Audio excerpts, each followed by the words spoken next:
E os ministros da primeira turma do STF julgaram hoje um caso envolvendo o narcotráfico na Operação Pedra 90, que prendeu a quadrilha classificada como uma das maiores de tráfico de crack no Nordeste. A defesa de um dos condenados pediu habeas corpus no Supremo.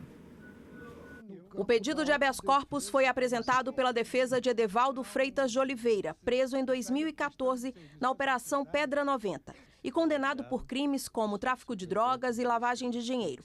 No ano passado, o ministro Marco Aurélio concedeu liminar para soltar o condenado. Coube agora à primeira turma decidir o futuro de Edevaldo. O advogado questionou a morosidade da tramitação processual. Excelências, 4 anos, os nossos filhos nascem, vão para a escola, começam a falar, começam a entender o mundo. É muito tempo, 4 anos, para quem está preso.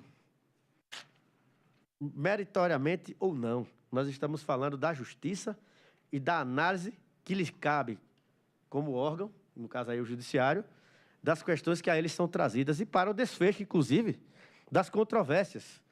Uma delas, a culpabilidade. O relator manteve o entendimento anterior quando optou pela liminar. Rejeito a preliminar apontada pelo Ministério Público e não vou repetir o que disse há pouco sobre o cabimento do habeas corpus visando impugnar ato de colegiado ou ato individual. O ministro Alexandre de Moraes lembrou se tratar de um caso com tramitação complexa, que envolveu narcotráfico. Lembrou que houve uma sentença condenatória de quase 24 anos de prisão.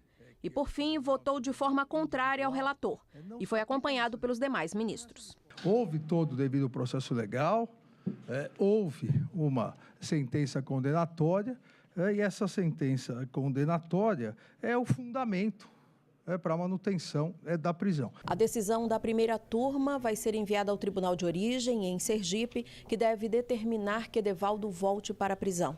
O mesmo deve acontecer com os outros condenados na Operação Pedra 90, que foi realizada em Alagoas, Mato Grosso e Sergipe.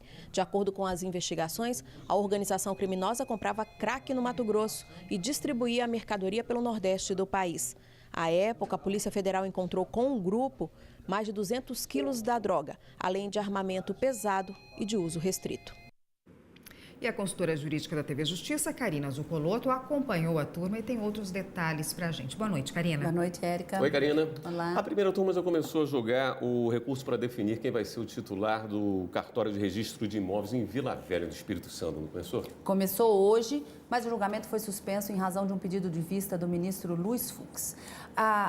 Os ministros começaram esse julgamento da relatoria do ministro Alexandre de Moraes, que acabou negando o recurso apresentado contra uma decisão proferida numa reclamação, ação que pode ser proposta aqui no Supremo, quando uma decisão da Suprema Corte estiver sendo violada ou algum juiz não observou a decisão do Supremo Tribunal Federal.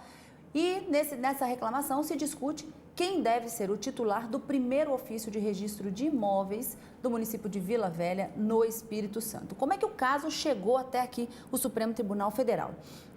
Na reclamação, a narrativa da reclamação diz que Paulo, que é o reclamado aqui no caso, Paulo, ele foi nomeado para ser o titular do segundo tabelionato de notas em Vila Velha, mas que em 99 ele foi removido por permuta para assumir o primeiro ofício de registro de imóveis.